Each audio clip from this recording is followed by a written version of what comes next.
आपने बताया कि जो किडनी पेशेंट हैं जिनका डायलिसिस होता है, हाँ, वो किस तरह से डायलिसिस से बच जाते हैं और किडनी जो है प्रॉपर वापस हील हो जाती है, क्योंकि मोस्टली हमने देखा है कि जिसकी किडनी खराब हो गई वो ट्रांसप्लांट ही कराता है या मर जाता है। ये एक इम्पॉर्टेंट बात है जो मैं आपको बताना चाहता हूं ताकि आप इसको उन लोगों तक पहुंचाएं जिनको इसकी ज़रूरत है। ऐसे बहुत सारे लोग हैं लाखों में जो हर दूसरे दिन या तीसरे दिन डायलिसिस कराते हैं। पहले तो समझना पड़ेगा डायलिसिस क्या है। बहुत ही सिंपल है, आधे मिनट में समझ जाएंगे। आप जो भी कुछ खाते हैं पीते हैं उसमें कुछ चीज़ें बॉडी उपयोग में लाता है, एनर्जी में कन्वर्ट करता है, कुछ चीज़ें बॉडी यूज़ नहीं कर पाता है, तो आप यूरिन पेशाब के रास्ते उनको बाहर फेंक देते हैं।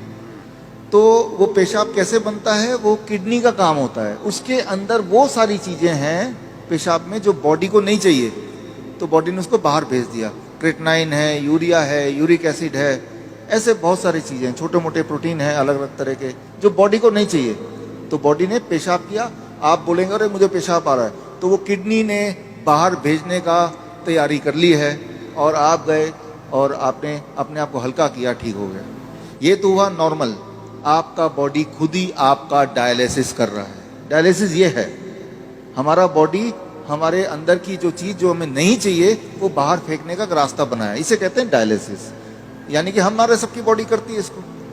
अगर वो करना बंद कर दे, किडनी अपना काम करना बंद कर दे, अब जब मैं पानी पी रहा हूँ और बॉडी को उनमें से कई सारी चीज़ नहीं चाहिए लेकिन बाहर का रास्ता बंद है, तो बॉडी क्या करेगा, गुब्बारे की तरह, बैलून की तरह उस पानी को, उस फ्लूइड को बॉडी में ही इकट्ठा होता रहेगा।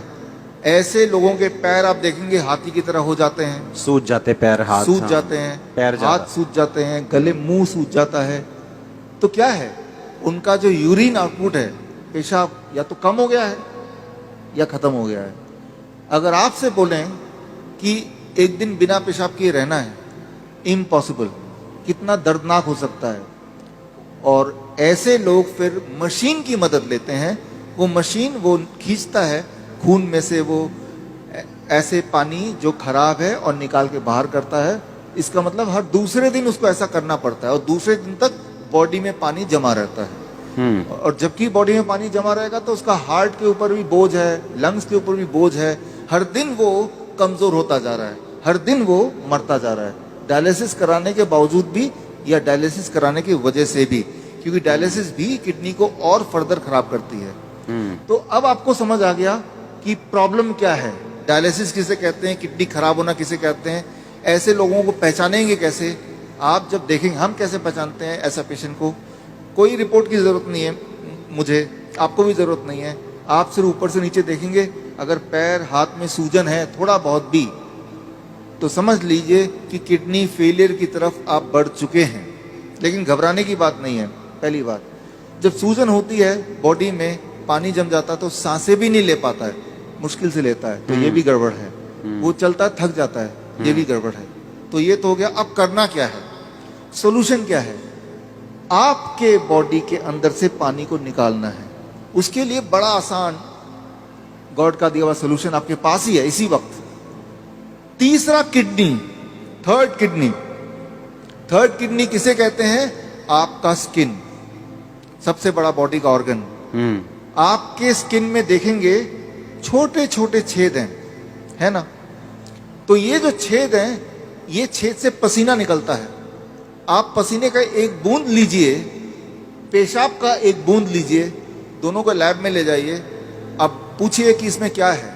पेशाब के एक बूंद में क्रेटनाइन, यूरिया, यूरिक एसिड, वो सारा कुछ मिलेगा जो पसीने के एक बूंद में मिलेगा। अच्छा, हाँ, यानी कि पसीना और पेशाब सेम है, अलग अलग नहीं है, बिल्कुल सेम है।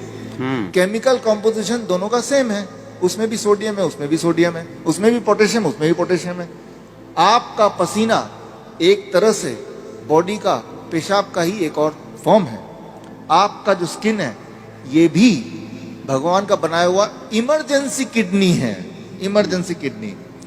तो उस इंसान का जिसके दोनों किडनी खराब हो गए, अब क्या करेंगे, ये जो स्टेपनी है, मैं इसको स्टेपनी बोलता हूँ। आपकी गाड़ी का एक टायर पंचर हो गया, आप स्टेपनी यूज करते ना, तो हम बोलते हैं कि ये स्किन को यूज कर लो, स्किन से बाहर निकाल दो। अब सवाल आता है स्किन से कैसे निकालें। स्किन से निकालने के तरीके, अभी बाथटब का वीडियो प्लीज चला दें। ओके, हमारे चलाओ वीडियो बाथटब का। हमारे हॉस्पिटल में, हिम्स हॉस्पिटल है, डेराबस्सी में है, अभी जलंधर में भी खुल गया है। आप देखिए यहाँ पे वीडियो। ये जो लोग आप देख रहे हैं, ये पानी के टब में बैठे हुए हैं। पानी का टेम्परेचर याद रखिएगा 40 डिग्री सेल्सियस पे है। पानी गले तक है। गले तक पानी अगर हो, उसका टेम्परेचर अगर 40 डिग्री सेल्सियस मेंटेन कर पाए, और ये लोग अगर 2 घंटे बैठ पाए, तो 2 घंटे के अंदर 2 घंटे सुबह शाम के एक बार या फिर 1-1 घंटा 2 बार। अच्छा, ऐसा करने से, ये सारे किडनी पेशेंट हैं, ये वो पेशेंट हैं जो हर दूसरे तीसरे दिन डायलिसिस कराने जाते थे, लेकिन अब वो जाते नहीं हैं। क्यों? क्योंकि वो अब ऐसा करते हैं, इससे उनकी तीसरी किडनी से वो सारा जो मल है, जो पेशाब के रास्ते नहीं निकल पा रहा था, वो निकल जाता है। पहली बात। दूसरी बात, और ऐसे टब में, कोई भी टब में बैठ जाना है, कोई भी टब में, कोई भी टब हो, और उसमें जो पानी है उसे 40 डिग्री पे ही रखना है। 40 डिग्री पे रखना। और नापना कैसे? थर्मामीटर से। थर्मोमीटर आप 150-200 रुपए का मिल जाएगा। पानी नापने वाला, जो पानी नापने स्पेशल वाला थर्मामीटर, स्पेशल थर्मोमीटर 150-200 में मिल जाएगा। हाँ, कहीं उसको चेक करते रहना कि वो 40 डिग्री पे मेंटेन रहे। अगर कम हो गया, गर्म पानी डाल लेना है, गर्म पानी डाल देना, 2 घंटे बैठना है। 2 घंटे बैठना है। ये टेम्परेरी सोल्यूशन है कि किडनी हील भी होगी? इसमें मैं आता हूँ। हाँ, ये किडनी हील होगी, लेकिन कैसे? 2 चीज होगा उसके साथ। आप अगर ये करेंगे तो एक्सपेरिमेंट करने के लिए उस इंसान का पहले आप बोलिए कि वजन करे, क्योंकि वजन में वो अंदर पानी है। 2 घंटे बाद दोबारा वजन करेंगे तो आधा किलो, 1 किलो, 1.5 किलो वजन कम मिलेगा।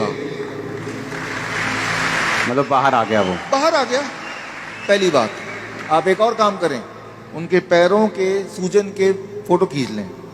2 घंटे बाद दोबारा देखें, अरे सूजन कहाँ गया? अरे बाहर चला गया, उसको बॉडी ने बाहर भेज दिया।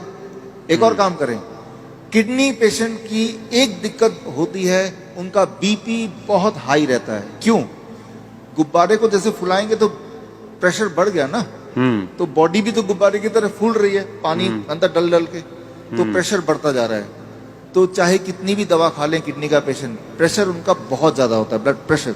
अच्छा, लेकिन तो अब पहले प्रेशर नाप लें, ज्यादा ही मिलेगा 200/100।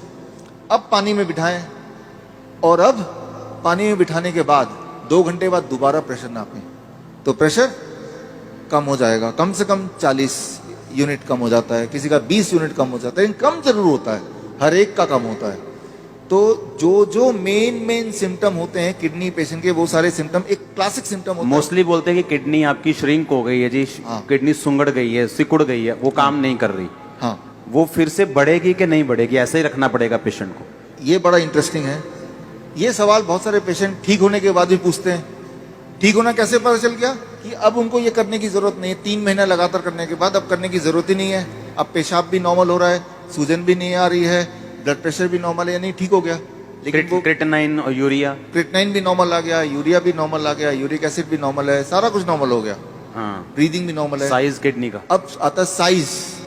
तो साइज के लिए वो बोलता है, तो डीटीपीए स्कैन करने बोलते हैं। हालांकि हम रिकमेंड नहीं करते, लेकिन स्कैन कराते हैं। तो पहले वाला साइज उसके पास था, पहले भी स्कैन कराया था, 3 महीने बाद दोबारा स्कैन कराते हैं। तो स्कैन में वो साइज बढ़ी हुई दिखाई देती है, मतलब वो किडनी जो है वो बढ़ चुकी है, फिर से साइज उसका अच्छा हो रहा है, अच्छा हो गया। और ये स्कैनिंग बताती है। हाँ, और वो जो स्कैनिंग बताती है, वो स्कैन पहले और बाद के वो किताब में है। और ये किताब मैं चाहता हूँ कि आपके हाथों से इसका लॉन्च हो जाए। हाँ, ठीक है। हाँ, और ये जो किताब को बनाने में, ऑब्जर्वेशन स्टडी में जिन्होंने मुख्य भूमिका निभाई है, हमारे डॉक्टर संजीव सूद जी हैं। आप भी एक बार आ जाएं। डॉक्टर गगन है, ये भी आ जाएं। दयानंद आयुर्वेदिक कॉलेज में इन्होंने हमारे साथ मिलके हमें मदद करते हुए इस चीज को दुनिया तक पहुंचाने के लिए काम किया। प्लीज आ जाएं। Doctor Anu, please come. किताबें और भी हैं, 2 ले आते हैं। इसका नाम है प्रत्यारोपण, यानी किडनी ट्रांसप्लांट का अंत। किडनी, आपकी खुद की किडनी ही काम करेगी, किसी और की किडनी की कोई आवश्यकता नहीं है। भगवान का दिया हुआ किडनी, उसी को स्टार्ट करना है, उसी को काम करना है। तारीफ करो सब।